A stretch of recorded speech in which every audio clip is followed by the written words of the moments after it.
नमस्कार मित्रों, मेरा दृष्टिकोण चैनल में मैं आपका अनजाना साथी आपका हार्दिक स्वागत करता हूं। मित्रों, आज हम बात करेंगे माता काली के यानी गॉडेस काली के डेरोगेशन के ऊपर। डेरोगेशन यानी नीचा दिखाना। एक डायरेक्टर है लीना मणिमेकालाई। ये मदुरई में पैदा हुई है और ये मल्टीफेसेट डायरेक्टर मानी जाती है। यानी ये पोएम्स भी लिखती है, पोएम्स के ऊपर पोएटिक फिल्म बनाती है, डॉक्यूमेंट्रीज बनाती है। इसके अलावा 12 के करीब इसने फिल्में बनाई हैं। हालांकि ये सब्जेक्ट उठाती है, लेकिन इन सब्जेक्ट्स के पीछे ये भारतीय सभ्यता को जाने अनजाने डेरोगेट करती रहती। ये ऐसा इसलिए है क्योंकि ये कॉन्वेंट स्कूल में पढ़ी हुई है। कॉन्वेंट स्कूलों में जो बच्चे पढ़ते हैं, खासतौर से वो जिनमें चर्चेज होते हैं, वो धीरे धीरे भारतीय सभ्यता से दूर हो जाते हैं और वामपंथी हो जाते हैं और जिस समाज में, जिस सोसाइटी में पैदा हुए होते हैं, उसी सोसाइटी को खाना शुरू कर देते हैं। उनको पता भी नहीं लगता वो ऐसा कर रहे होते हैं। दूर से लोगों को दिखता है लेकिन उनको पता नहीं लगता। अभी इस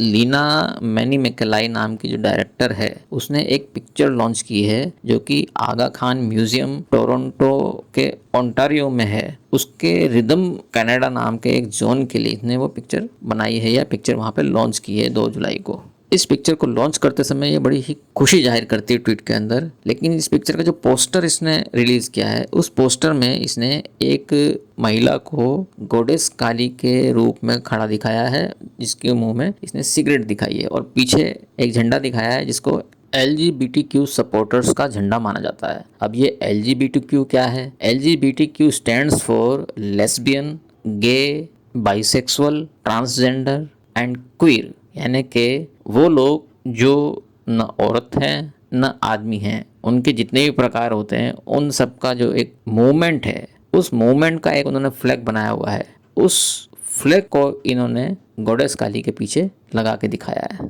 अब इसको ये कहते हैं रचनात्मकता की स्वतंत्रता, यानी कि फ्रीडम ऑफ क्रिएटिविटी। इस पर आगे बात करने से पहले मैं आपको एक याद दिलाना चाहूँगा। एक मूवमेंट चला था मी टू करके, जिसमें भारतीय फिल्म जगत के कुछ महिला आर्टिस्ट्स ने अपने मेल आर्टिस्ट्स या उनके डायरेक्टर्स, प्रोड्यूसर्स के ऊपर यौन शोषण के आरोप लगाए थे, जिसमें जो पुराने आरोप निकल के आए थे। आपको याद होगा नाना पाटेकर के ऊपर भी एक लगाया था आरोप। इस तरह के बहुत सारे आरोप निकल के आए थे। तो जो मूवमेंट चला था, उस मूवमेंट का ये भी एक एक्टिव पार्ट थी, यानी इसने भी किसी के ऊपर आरोप लगाए थे। तो ये बेसिकली समवाट हर्टेड फील करने वाली महिला है। अब इसने जो एलिगेशन मी टू मूवमेंट में लगाए थे, वो कितने सही थे या गलत थे, इस विषय पे हम बात नहीं करेंगे। इसके अलावा ये स्वच्छंद विचारों की महिला मानी जाती हैं। इनका ऐसा मानना है कि सेंसर बोर्ड एक बड़ी प्राचीन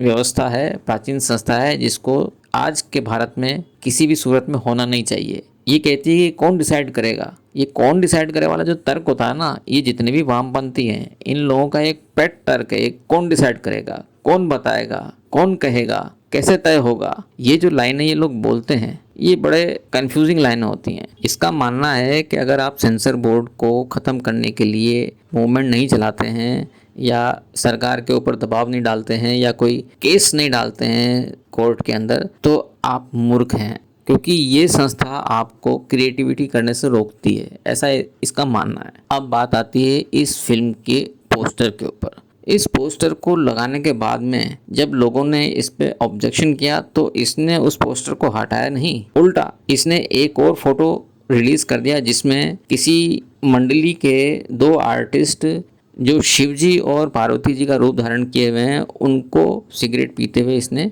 दिखाया है। मतलब इसका कहना ये है कि ये रेगुलर प्रैक्टिस है। गली गली में लोग शिव जी और पार्वती जी या माता काली या और दूसरे भगवान बने हुए हैं और उटपटांग हरकतें करते घूम रहे हैं। साथ में ये और कह रही है कि ये तो बहुरूपियों का प्रोफेशन है।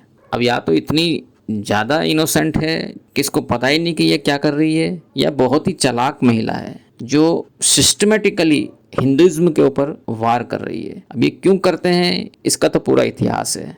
भारत में जब से फिल्में बनना शुरू हुई हैं, बहुत शुरुआत की कुछ फिल्मों को अगर छोड़ दिया जाए तो भारत की जितनी भी फिल्में बनी हैं, लगभग हर फिल्म के अंदर जब भी भगवान का या भगवान के आसपास का मंदिर का या कोई सीन दिखाया जाता है, उसके अंदर बदतमीजी दिखाई जाती है। ये है कभी हीरो हीरोइन को वहाँ पे इश्क लड़ाते हुए दिखाया जाएगा, कभी हीरो जूते लेकर मंदिर के अंदर खड़ा होगा, कभी वो भगवान को उलाने देने वाले डायलॉग मार रहा होगा, कभी भगवान की मूर्ति के पीछे से खड़ा होकर भगवान की आवाज़ निकाल रहा होगा, कभी पुजारी प्रसाद को गिराता हुआ दिखा देंगे, कभी प्रसाद को सीधा मुंह में हाथ से देते हुए दिखा देंगे। हर पिक्चर में पंडित जो होता है वो तो या तो रेपिस्ट होता है, या वो कैया होता है, या वो पैसे ऐंठने वाला होता है, और अच्छे होते हैं रहीम चाचा। किसी भी फिल्म में उठा के देख लो, रहीम चाचा से अच्छा और सबसे अच्छा उपदेशक पूरी फिल्म में कोई होता नहीं है।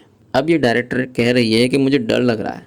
एक इन्होंने बड़ा ही पंच लाइन बनाया हुआ है, हमारे जितने भी ये खान हैं करोड़ों करोड़ों रुपए कमा लिए, पेट भर गया, फिर ये कहते हैं हमको डर लग रहा है।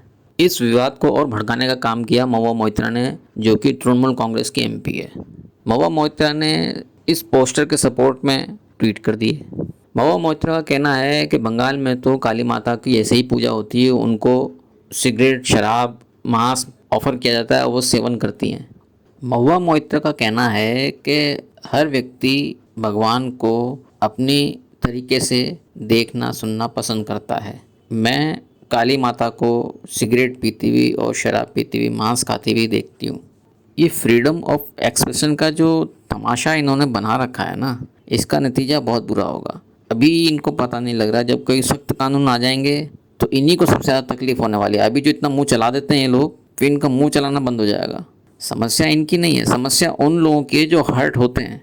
वो हर्ट तो होते हैं लेकिन इसके ऊपर कोई कार्रवाई नहीं करते हैं, इनका बाइकाट नहीं करते हैं। अगर इनकी फिल्में ना देखी जाएं, एक फिल्म फ्लॉप हो, दूसरी फिल्म फ्लॉप हो, तो तीसरी फिल्म से ही इनके सब्जेक्ट सारे बदल जाएंगे। अपने आप सारे देशभक्त, सनातनी संस्कृति और बाकी सारे सांस्कृतिक सब्जेक्ट इनके सामने दौड़ने लग जाएंगे। गलती उनकी नहीं है, गलती हमारी है। हम इनकी फिल्में जा के देखते हैं, महंगे महंगे टिकट खरीदते हैं और इनको सुपरस्टार बना देते हैं और फिर हमारी छाती पे मूंग डालते हैं। ये हमारे ही सामने हमारे भगवानों का, हमारी संस्कृति का मजाक बनाते हैं और साथ में देशभक्त भी कहलाते हैं, और हम इनको देशभक्त की तरह देखते हैं। मित्रों, अब समय आ गया है कि हम इन लोगों को इनकी जगह बता दें। पूरी तरह से इनकी फिल्मों का बायकॉट होना चाहिए। बॉलीवुड की सभी फिल्मों का बायकॉट होना चाहिए। साउथ की देख लो, नॉर्थ की देख लो, ईस्ट की देख लो, वेस्ट की देख लो, लेकिन बॉलीवुड की मत देखो। हमको इनको नियंत्रित करना आना चाहिए। इनकी बेकार फिल्मों को फ्लॉप करना चाहिए। उनको ये मजबूर करना चाहिए कि फिल्म में भारतीय संस्कृति को डेरोगेट करके ना दिखाएं। 2-2 टके के ये होते हैं, लेकिन हम इनको करोड़ोंपति बना देते हैं, हम इनको इन्फ्लुएंशियल बना देते हैं, सिर्फ भाईचारे के कॉन्सेप्ट के चलते। भाईचारा भाईचारा भाईचारा करके। मित्रों, अभी ये विवाद और बढ़ेगा क्योंकि दिल्ली बीजेपी ने महुआ मोइत्रा के ऊपर एफआईआर दर्ज करा दी है और एमपी सरकार ने लीना मनीमेकलाई के ऊपर लुकआउट नोटिस जारी करने की बात कर दी है। अब आगे हमें खुद इस मैटर को सॉल्व करना पड़ेगा, क्योंकि जब तक एक बड़ा मूवमेंट नहीं चलेगा तब तक मेरा मानना है कि ये इस तरह की हरकतें करते चलेंगे। ये वामपंथियों को इनके बैरक्स में वापस भेजने का एक ही तरीका है कि इनकी फिल्मों, इनकी बुक्स को, इनके आर्टिकल्स को एंडोर्स करना बंद कर दो, इनकी तरफ देखो तक मत। एनीवे मित्रों, आज के लिए बस इतना ही। अभी इस विषय में और बहुत कुछ होना है। मैं आपसे रिक्वेस्ट करता हूँ, आप मेरा दृष्टिकोण चैनल के बारे में, मेरे इस वीडियो के बारे में अपने विचार कमेंट बॉक्स में ज़रूर लिखें और इस वीडियो को लाइक करें, ज़्यादा से ज़्यादा शेयर करें और सब्सक्राइब ज़रूर कर लें। इससे मुझे और वीडियो बनाने में मदद मिलेगी। आपका बहुत बहुत धन्यवाद। जय हिंद।